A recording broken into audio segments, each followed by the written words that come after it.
Welcome to Art and Bloom. I'm Diane Morrison, co-chair of Art and Bloom, and myself and Barb Champ, who is out in the audience somewhere here.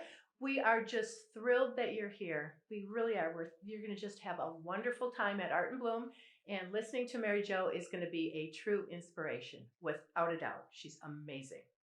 Several months ago, Rita Maida, who is I've got this written down. They have long titles here at MIA. Head of Revenue Strategy and Retail Operations at MIA. So she manages the store, the MIA store. Make sure you check it out while you're here today. Anyway, she introduced us to the talented, incredibly talented artist, Mary Jo Hoffman. You are really in for a treat today. We were blown away by her journey and immediately knew she would be a perfect complement to our Art and Bloom experience, your Art and Bloom experience. We want to know you're in for this incredible and inspiring time as she takes you on that journey today that she has been on.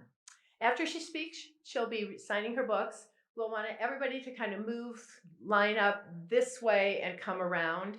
You can purchase books. If you pre-ordered books, they're here for you.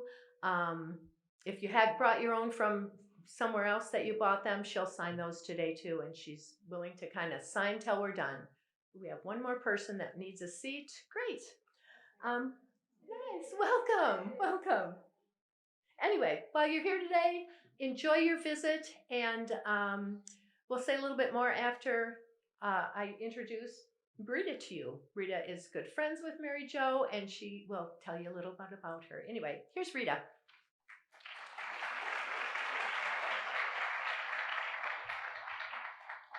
Hi, and thank you all so much for being here, and thank you to the friends for this incredible event. I am so pleased to get to introduce Mary Jo Hoffman, the creator and the artist of the Still blog and the new author of Still, which comes out this Tuesday. Mary Jo started the practice of Still 12 years ago. I had the good fortune of meeting her earlier in this endeavor, probably in 2015, in the seemingly early days of social media, when her project was just starting to really find commercial success.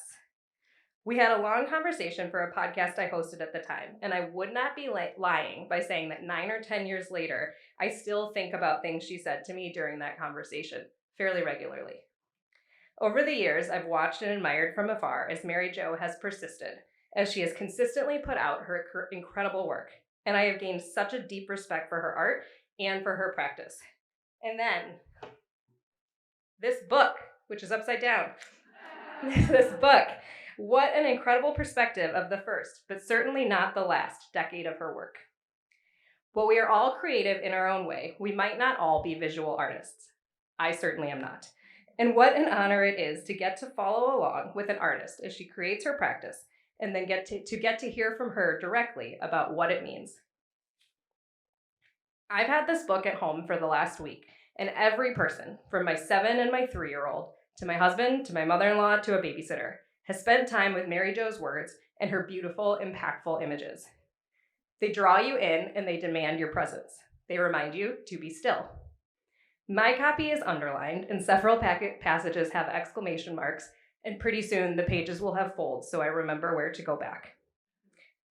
This is truly a book I will treasure, and I'm so proud that Mary Jo chose to offer it to us, to Art and Bloom, before it officially goes on sale next week.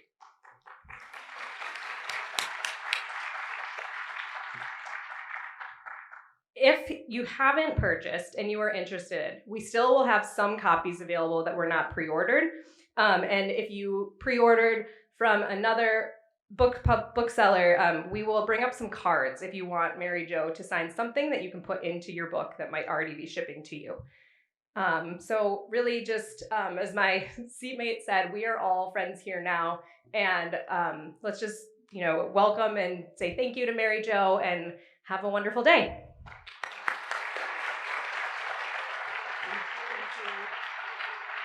Thank you, Rita. Okay, 2015 is when we did that podcast? Okay, that's what, 8? A little bit, 9 years ago. Okay, welcome everybody. It's so fun to see you all. I know lots of you, several of you who know me, who we have a relationship on Instagram. I only know you by your Instagram handle. Have come up and said hi. I appreciate it when you tell me your Instagram handle, because then I realize we have a relationship. Okay, this is going to be a visual feast. It goes fast visually. You don't have to work hard to keep up. Just let it wash over you. Just let it wash over you. It's my honor to be here. The book, so my project is called Still. My book is called Still, the Art of Noticing. For the last 12 years, so January 1st, 2012, I have been taking one image a day of found nature on a plain background, usually white, sometimes black, minimally manipulated, no man-made objects, no vases, no nothing, just the subject, photographed in natural light, usually on my kitchen floor, and posted to a blog called Still. And I've been doing that every day for 12 years, 12 and a half years. We'll get in the process a little bit. So real quick, this is who I am. For the first, I grew up in Shoreview. I live in Shoreview. For the first 17 years of my professional career, I was an aerospace research engineer at Honeywell. I loved it. Family planning and corporate takeovers coincided, and I opted out after 17 years. Then I was heads down as a mother of 2 kids for the next 10 years. And then I call this Act 3 is my creative, and now I get to say author, which is funny. So I say, I spent my first act of life becoming, my second doing, those busy middle years with kids, and now it's being. My husband and I actually named our LLC Act 3 LLC. Okay, this is my typical day. This is actually my house. This is my yard. I go out every day and I make, come home, make a very simple, very stylized image on my kitchen floor. I've been doing that for 12 and a half years. I post it every day to a blog called Still. Haven't missed a day. Often, I put this here because of the puggle. If not for the dog, I wouldn't have this project. At age 11, my daughter saved her own babysitting money, bought a dog. And bought a dog with her own money. And now I'm walking the dog and she's living in California. So the dog needed to be walked. I wanted a creative practice. I came up with this project Still, and that's how it all started. Jack, by the way, is 15 now. So I walk every day. I find whatever's in the trail. In August, the blue jays molt. I come home, post them again to the blog called Still.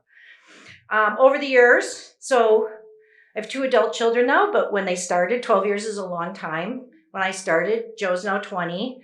He was 8. It's incredible. So when I started, I had a lot of help. There's my daughter, Eva. These are Lake Superior beach rocks. She's a designer now.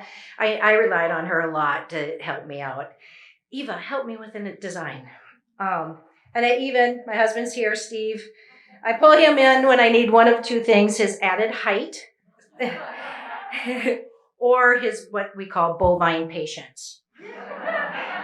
And on this assemblage, which is just pressed leaves, and they're not glued down, they're just laid down. He needed the patience because once you get enough of them down, if you move, then the wind of your body scatters them. So he was enlisted on that one. 90% of the time, it's me on my kitchen floor. This is my kitchen floor. I've been doing this 12 years every day. And the reason I'm still on my kitchen floor, I've had many opportunities. I've actually fitted out 2 rooms in my house to try making them studios, had opportunities to join other artists in their studios. I keep coming back to my kitchen floor. It's the best light I've ever found. So I'm still working on my kitchen floor. 12 years adds up to a lot of photos. If you do the math, it's actually my 45th 100 photo today. I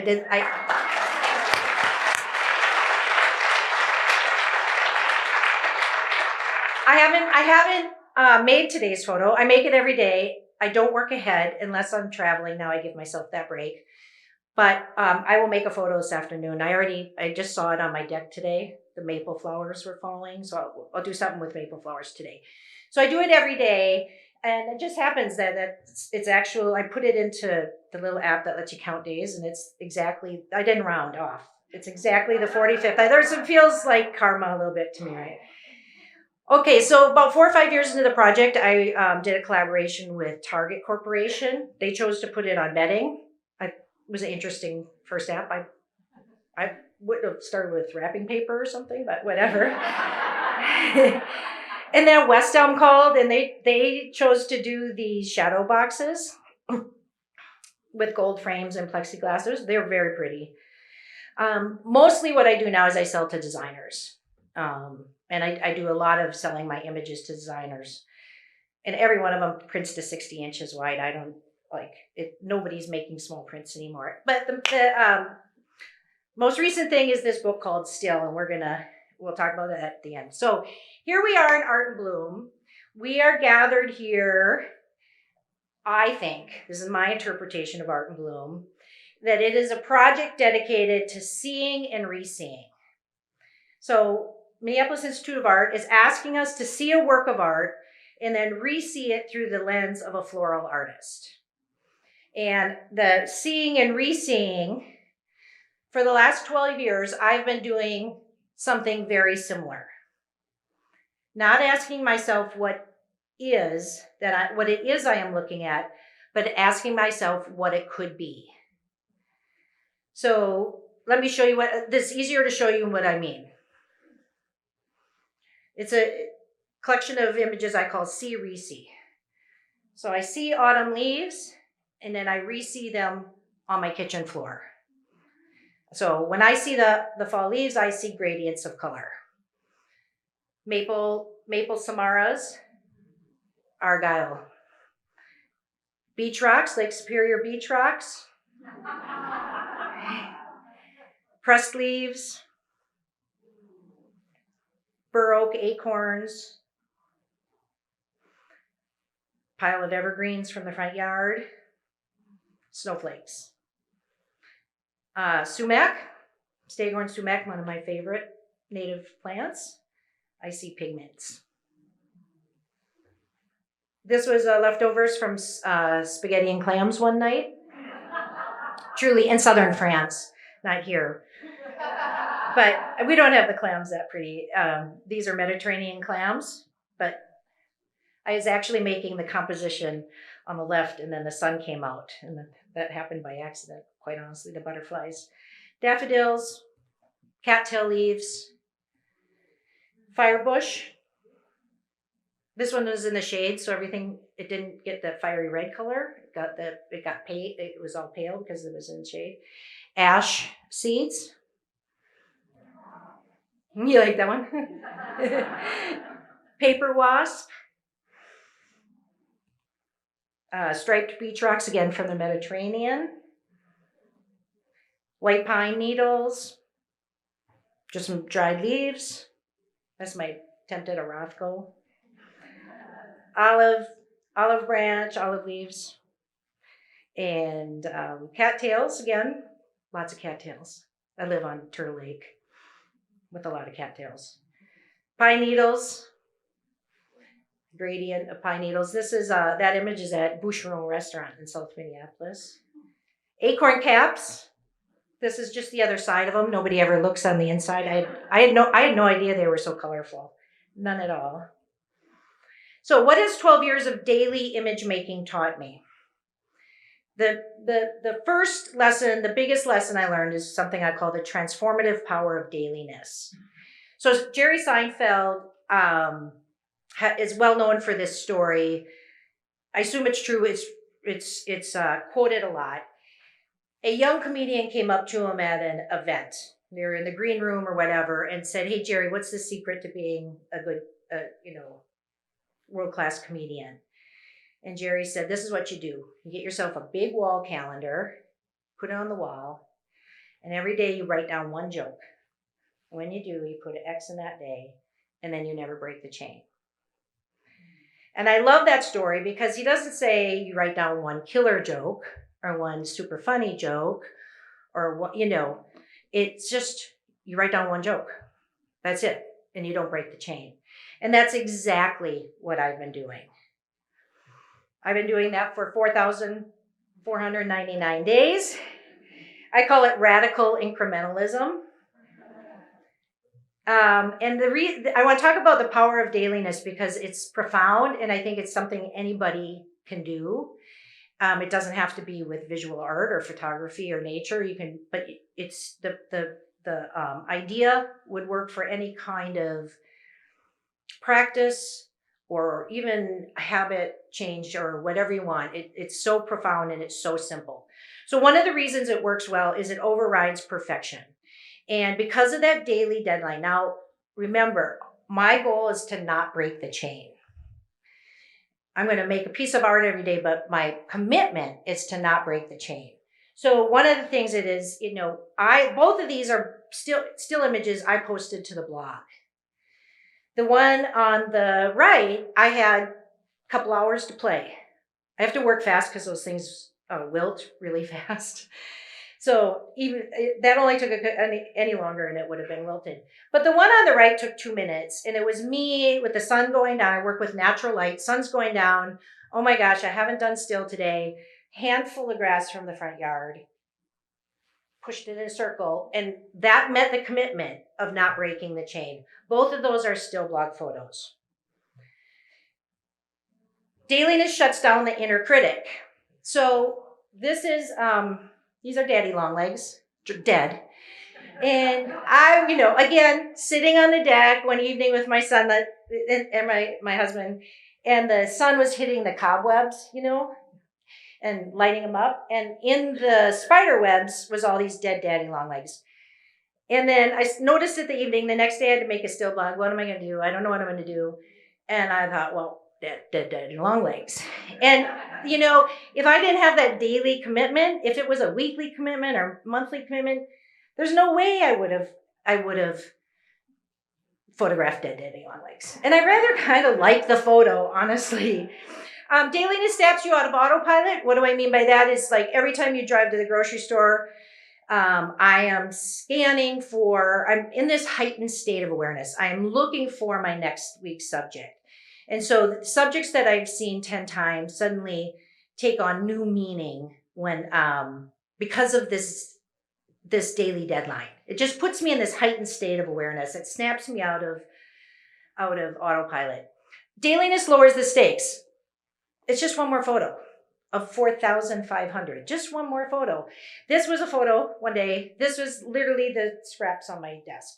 Just swish them onto a piece of white paper and photograph them. That checked the box for the day, and I kind of love them. I love it. It's actually in my book. Dailiness is the easiest and the hardest thing to do. Everybody can do it, but nobody does. So here's why dailiness works. It makes the process more sacred than the results. It shifts the emphasis to not breaking the chain. And the results are the results, whatever they are, handful of grass or a 2-hour composition, it doesn't matter. The commitment's to not breaking the chain. And what happens is I guarantee you will get some good results.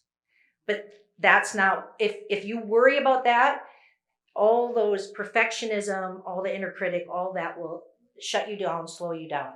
Just commit to a minimum effort every day and good things will result. I call it a sneaky superpower. Another way of saying it is small is big. Radical incrementalism. Quantity over quality. This modest commitment of noticing one ordinary natural subject every day had no higher goal than not breaking the chain. But my daily practice was in fact leading me somewhere quite profound to an ancient idea called 72 microseasons. The attentiveness required to find a new subject every single day led to an intimacy with our seasonal unfoldings that I would eventually learn was shared by many ancient civilizations, in particular the concept of 72 microseasons practiced in Japan during the Heian period, 1200 years ago. It was sort of like their Renaissance. It's the high arts and culture period in Japan. When I found this, I almost squealed because I'd come to the same conclusions on my own of that what happened is, again, this daily necessity. I would drive to the grocery store. I would see that the black locust was in bloom, and I'd think, oh, that those flowers would make a good photo. And if I didn't get back within 3-4 days, they'd be all on the sidewalk and squished. So this happened. It's 12 years. This happened over and over and over again. And so I started to realize I have about 5 days when I notice that the fiddleheads are unfurling, or the pussy willow is bursting, or the leaf buds are bursting, which is where we are now, or the catkins are dangling. I have about 5 days until they're gone. So if I'm going to get them, I have to make a photo within the next 5 days. And then to read that the Japanese had built an entire calendar and lived by it for hundreds of years based on 72 microseasons, which is 5-day increments. And then I dug into it and it was like, oh my gosh, Japan's at the 45th latitude. We're at the 45th latitude. If you read their 72 microseasons, which are incredibly poetic, it's very similar to ours. Their spring just starts earlier because they're maritime and we're continental. But otherwise, it was very similar. I mean, I had this identity reading it. So what I'm going to do, what I want to do, so I saw that, did my research, learned about it, got inspired. And then I took my 12 years of photos and mapped them into the 72 microseasons of our bioregion, which I call the Great Lakes North. So it includes Wisconsin, Michigan, northern New York, Ontario, parts of Canada, the Great Lakes North. Hardwood forest predominantly, eastern hardwood forest. So I'm going to go through the 72 microseasons. This is the visual feast part.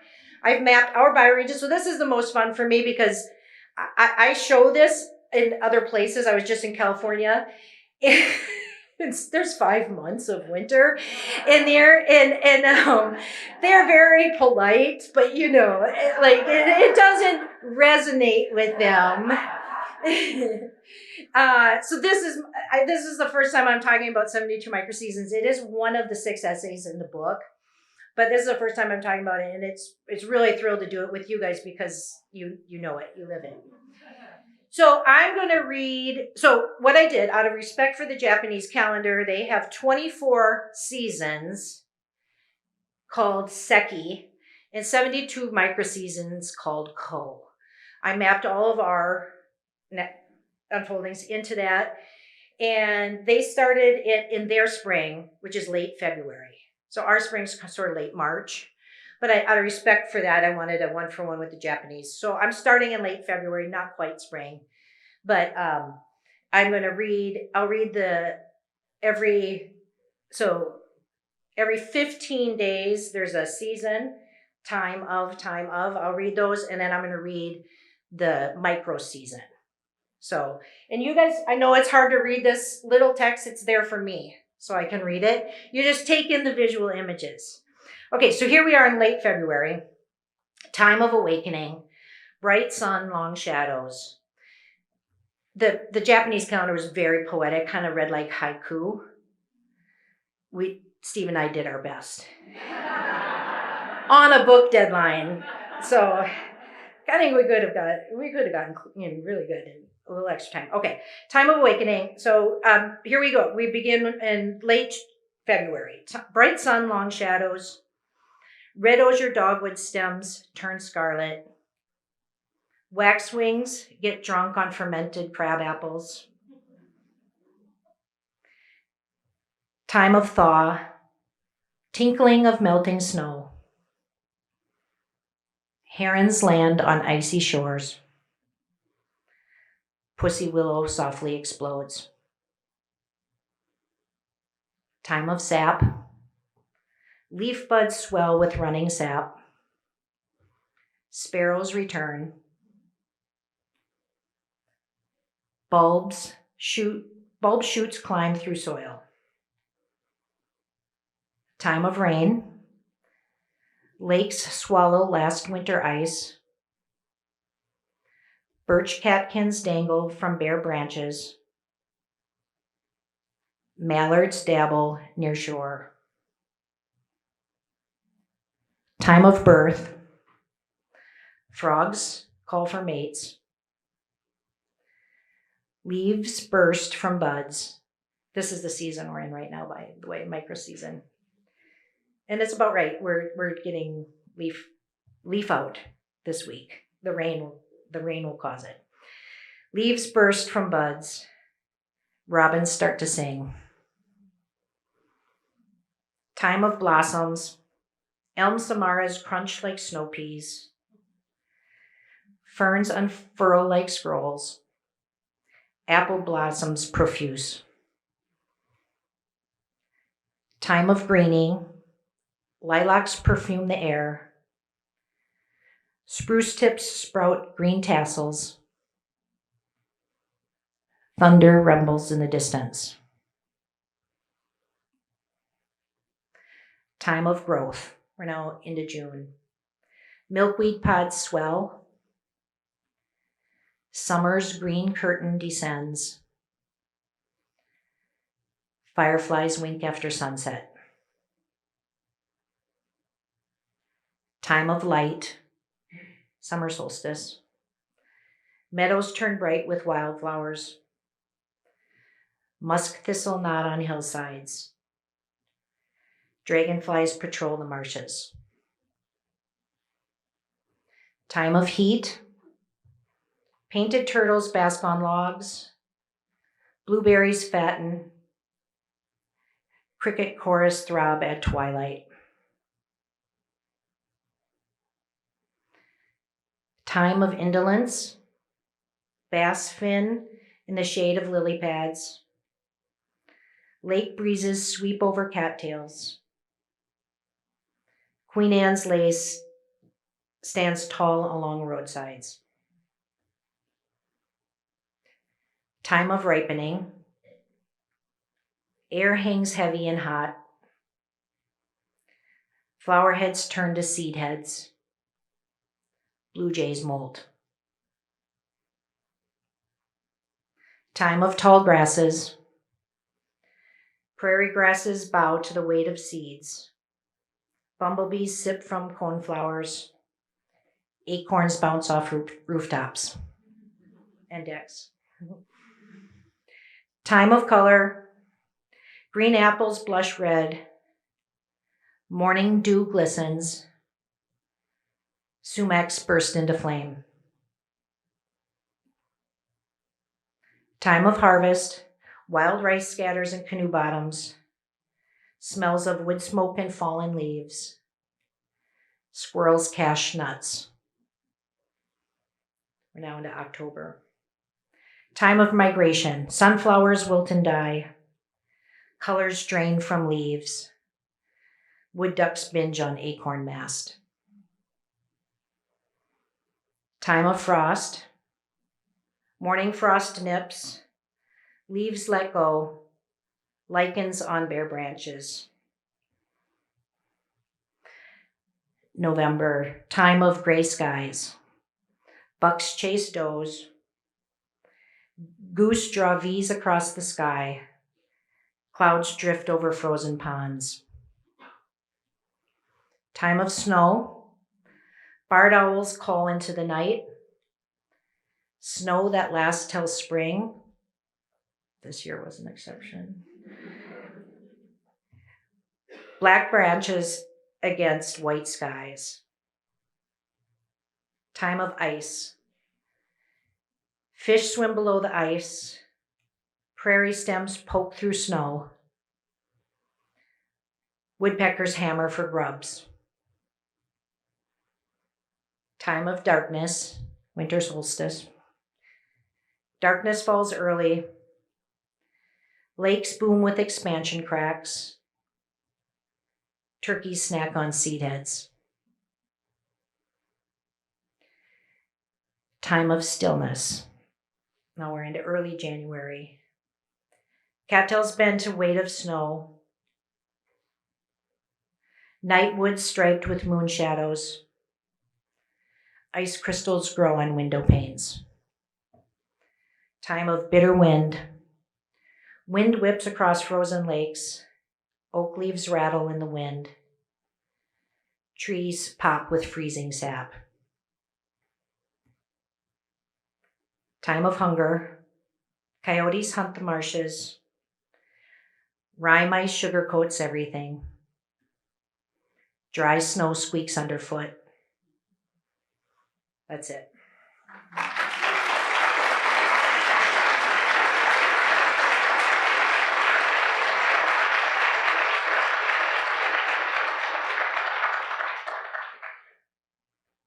Thank you. It's a little ironic that the book came out in the most unusual winter we've ever had, but I'm hoping that was an anomaly and not a sign of things to come. But anyway, dailiness is a commitment, but the rewards are guaranteed. I'll stand by that. It's a guarantee. The biggest of the rewards for me was this living in a heightened state of attentiveness, and that's why I didn't want to stop. It's crazy to make 4,500 consecutive images, but it was never, well, okay, once in a while it's a burden, I mean, like, oh, it's 4:30 and the sun's setting and I haven't made a photo. But mostly it's been play, mostly it's been pleasure. And it became, to live in that heightened state of attentiveness, to find something to photograph every day in my natural environment meant I had to be present every day for a little bit of that day. And it was that presentness that became essentially a mindfulness practice. And it was so enjoyable that there was no reason to stop. I don't intend to stop. So it just became a practice that put me in a state of being that felt so good I didn't want to stop. I'm not the first artist to say that. Matter of fact, every artist who writes a book about the creative process ends up drawing the same conclusion. And a famous one is Robert Henry. He was an impressionist, but better known for his writing on the creative process. He said, the object isn't to make art, it is to be in that wonderful state that makes art inevitable, which I think is exactly my experience of the last 12 years. It wasn't about the results, it was being in the state to be able to make that. My current favorite writer on the creative process is Rick Rubin. He's got a beautiful book out. He says, we tend to think of the artist's work as the output. The real work of the artist is a way of being in the world. Again, the same idea. I call it my heightened state of attentiveness that became a mindfulness practice. Everybody's saying the same thing. So here we are today at Art and Bloom. This is the signature piece of Art and Bloom. If you haven't seen it, check it out. It's a masterpiece. I absolutely love it. This is done by an artist named Christy Belcourt. She's a First Nations citizen. I think she lives up by Toronto. She gave a talk here on Thursday about this piece and her art practice. This is beaded. Is it beaded or is it painted to look like beads? It's painted to look like beads. And anyway, so what I love about this is, 12 years of making the daily image, 5 months of winter. Everybody says, how do you get through winter? January must be so hard. Actually, March is the hardest month, but because everybody thinks you should be in spring and we're not. But okay, how do you find enough to photograph in winter? And I tell them, I tell them what I find, but the irony is July and August are just as hard for me because it's a wall of green. It is so lush that it's hard. So it's sort of like looking at this photo. And she lives in Toronto. These are all our native plants. I recognize every single plant in this picture. But it can be overwhelming for me in July to go out and say, what am I going to photograph today? There's so much choice. It's decision fatigue, right? It's an overwhelm of choice. So what I recommend, Art and Bloom, with all that's going on, all the people, all the buzz, all the artists, all the floral artists, can be overwhelming. My recommendation is to just take one small detail and spend some time with it. Whatever catches your mind, whatever catches your eye. For me, it was the milkweed. I would, and instead of trying to take all of Art and Bloom in, all of it in, just slow down, pay attention to one overlooked detail, relax into being present, this heightened state of awareness. Let questions occur to you. For example, I'm looking at that and I was like, that looks more like swamp milkweed, not common milkweed. And yet, but there's their flowers and there's the monarch, let them occur to you. Just be present with one detail for a moment. And I think you'll feel how good that feels. Don't try and take it all in at once. That's all I've been doing for the last 12 and a half years, one detail at a time. And it's led to this beautiful work of art. I think it's a work of art. A couple things. I want to make a couple quick announcements before we get into signing books. My blog is called Still Blog. If you want to go follow me, that's where I'm at. I post every day, have for 12 and a half years. I post occasionally on Instagram, and I think that's where a lot of you have found me. Instagram, it's not Still Blog, it's Mary Jo Hoffman. It's my name. And finally, 2 announcements. I'm giving a lecture, 3-part lecture at the 92nd Street Y, virtual, online, in May 3, 10, and 17. They're 1 week apart on Fridays. Anyone can register. You don't have to be a member. But I'm going to take this talk, and I go. It's a 3-part lecture, so I go quite deep into my creative practice, and the insights I've learned from doing this project, but then into my philosophy of living a creative life. It's got me incredibly nervous because I've never talked about my personal philosophies of living a creative life. It's the very first time I'll do it. But anyways, that's available and coming soon, and it's online, it's virtual, and you don't have to be a member. Finally, Pub Day, my Pub Day is May 1. I don't know what Pub Day means because the book's already out. Art and Bloom was supposed to be an exclusive event, and then books started arriving with people, and I said to my publisher, "Are the books out? I didn't even have one, you guys." People are DMing me on Instagram pictures of the book, and I didn't have one. And so, anyways, what happened is the publisher said the warehouse shipped. They weren't supposed to. So we don't have control of the warehouse. So I don't know what Pub Day means anymore. But my Pub Day is May 1. It was always set as May 1. So I was told I was supposed to throw a party. And I am having a party. It's free Haggis, which is bad frozen pizza, and hot sauce. And we have 100 pizzas. So until the pizza runs out, there'll be prints for sale, which is actually, I don't make prints much anymore for sale for direct to individuals. It's time consuming and whatever. So this will be one of the few places where prints will be for sale.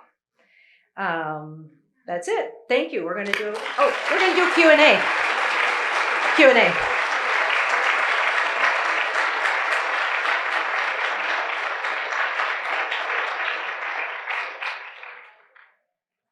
Hi, thank you. This was just a treat. I've been following you on Instagram, as I told you. But talk to me a little bit about when you say you do all of this with natural light, and of course 4:30 is one thing, and there's sunshine, and then there's really, really dark days. So how do you adjust for that when you're photographing, because you've got such great consistency? I use a Canon Mark IV 5D. Was the state of the art a couple years ago when I bought it. I don't know if there's even new. Here's the deal. I knew if I was gonna make an image a day, the process was gonna have to be simple, and that's always been an objective of mine. I also had been an amateur photographer long enough that knew that I had no interest in gear, none. And so it had to be like independent of gear. And so, yes, I have a Canon Mark IV 5D now, but when I started, I had a little Canon Rebel, like a $200. I mean, the moms on the soccer field had better cameras, and I was doing this daily art practice. So it's independent. I think you could do this today on an iPhone. Matter of fact, I give workshops on that. You can edit with a free online app, and you can do it. The only difference is that my images can be expanded to 60 inches, and that's the iPhone image would have a little trouble. They're getting better and better all the time. So that's the only difference. You could do this on an iPhone.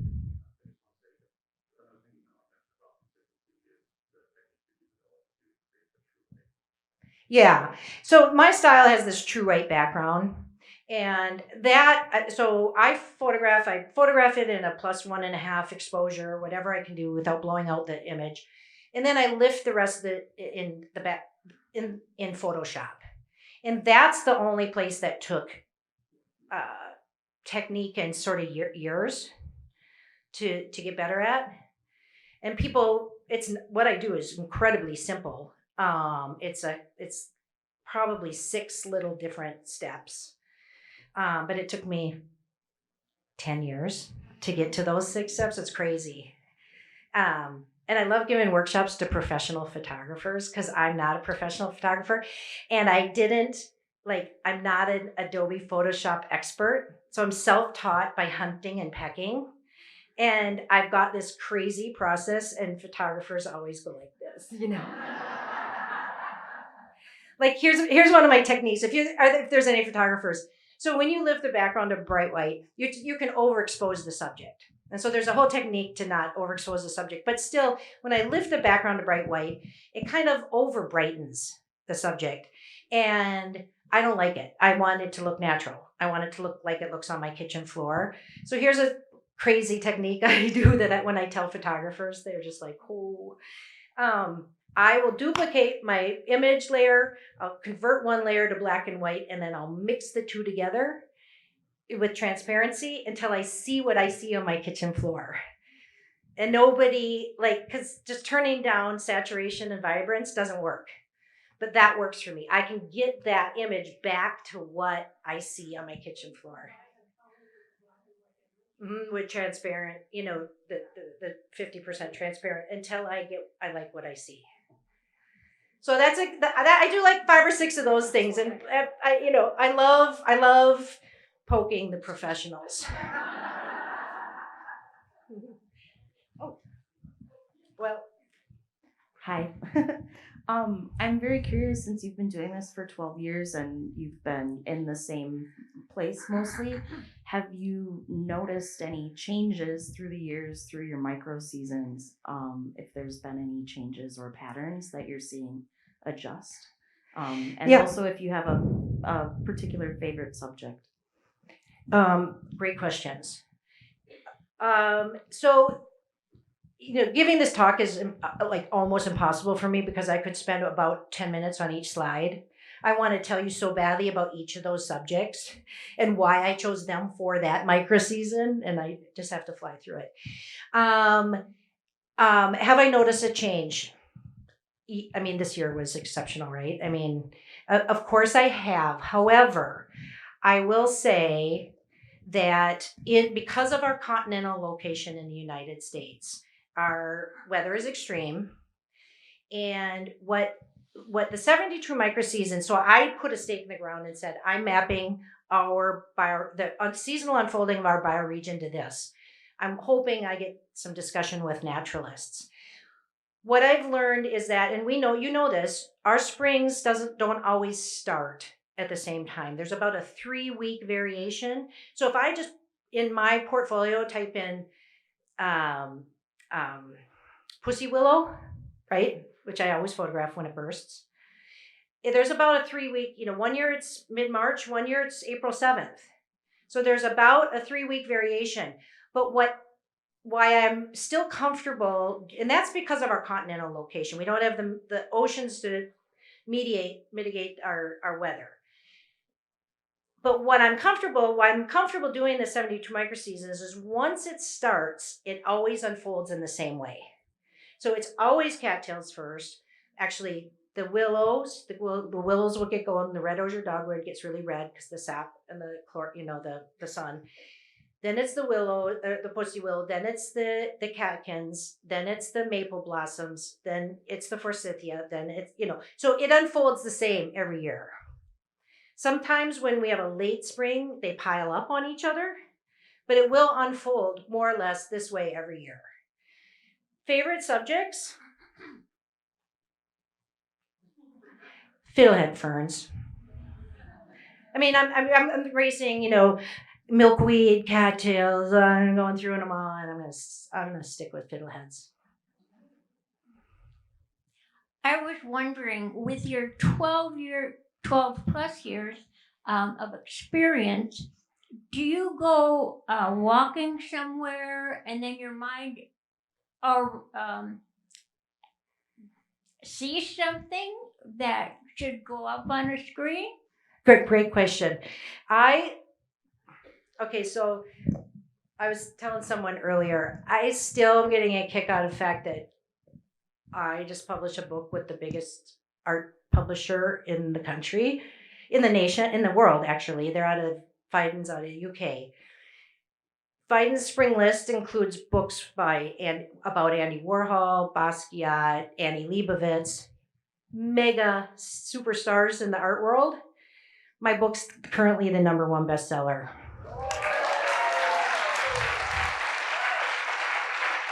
And I'm not saying that to brag. I'm just saying because I think it's so funny that I live in Shoreview and I walk the same 5 trails every day, the same 5 trails, every week, because I have this dog and he's getting older now and he doesn't want to go exploring, doesn't really want to get in the car anymore. So I walk Turtle Lake and Snail Lake, Badness Lake, Sucker Lake, and Rice Creek Regional Trail. That's it.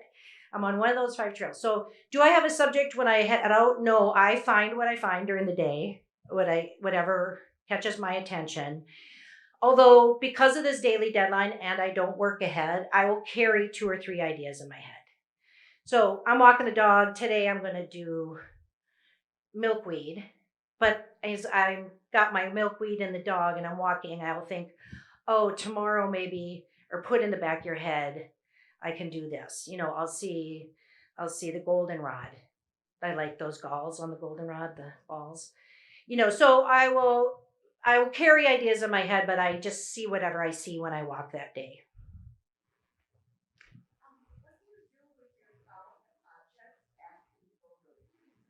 That's a good question. If I kept them, I would be drowning. 99% go back outside. So I live on 3 acres and it's almost all woods. So it just goes out to compost. I do save some of it. I started saving stuff after the first couple of years for winter. So if I photograph flowers, if I do like lilacs, I'll let them dry and then if you look at my Instagram, you'll see what I do with them. I put them in these little boxes and just put them away in a spare bedroom or the basement. And I call it money in the bank for winter.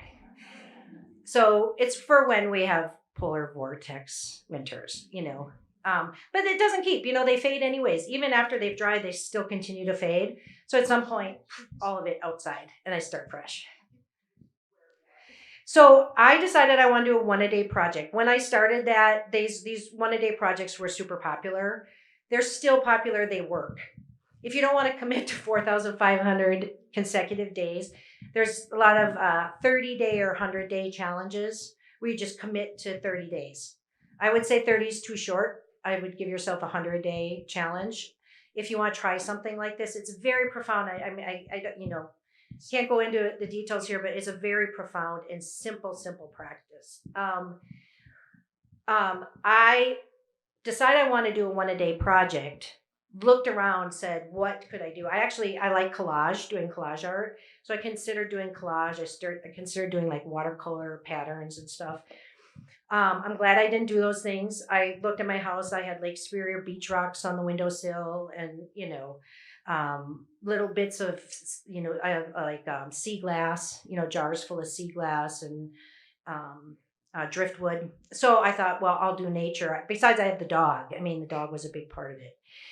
So I did found nature, and it was I call it intuitive wisdom, because as a kid I played in the woods.